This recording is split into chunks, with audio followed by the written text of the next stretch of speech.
Tomato ধুয়ে কেটে নিলাম। টমেটোটা সবসময় কাটার আগে ধুয়ে নিতে হয়, তো কেটে নিলাম। বেগুনও কেটে ধুয়ে নিলাম, দেখলেন। নিয়ে নিলাম রসুনের কোয়া, নিয়ে নিলাম লাল মরিচ মানে শুকনো মরিচ, নিয়ে নিলাম কাঁচা মরিচ। সব কিছু তেলে নিব ফ্রাই প্যানে। তো বেগুনগুলো এখন আগে একটু লবণ দিয়ে মাখিয়ে রেখে দিব 1 ঘন্টা।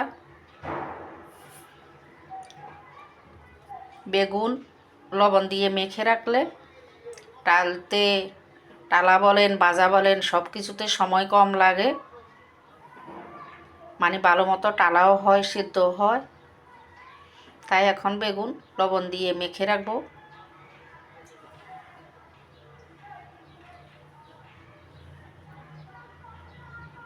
তো প্রথমে বেগুনগুলো ভেজে নিচ্ছি,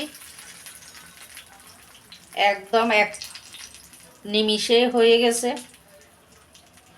লবণ দিয়ে মেখে রাখাতে। এখন একটু হলুদ মাখিয়ে ভেজে নিচ্ছি।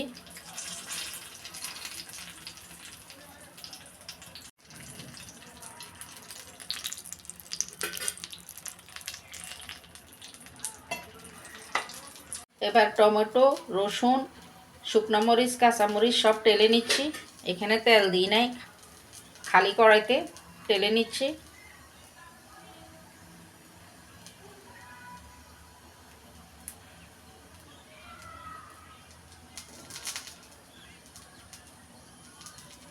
সব কিছু টালা হয়ে গেছে।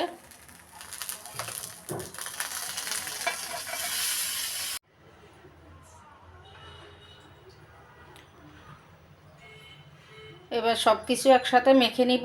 নিয়ে নিলাম পেঁয়াজ কেটে, নিয়ে নিলাম ধনিয়া পাতা কেটে, সব কিছু একসাথে মেখে নিব।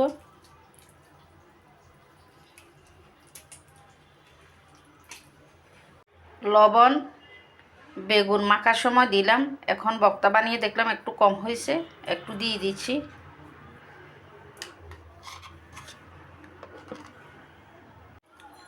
দিয়ে দিচ্ছি সরিষার তেল। সরিষার তেল ছাড়া কোনো ভর্তাই জমে না। সরিষার তেল দিলে ভর্তাটা ডাবল স্বাদ বেড়ে যায়। আবার একটু মেখে নিব। হয়ে গেল মজার বেগুন ভর্তা।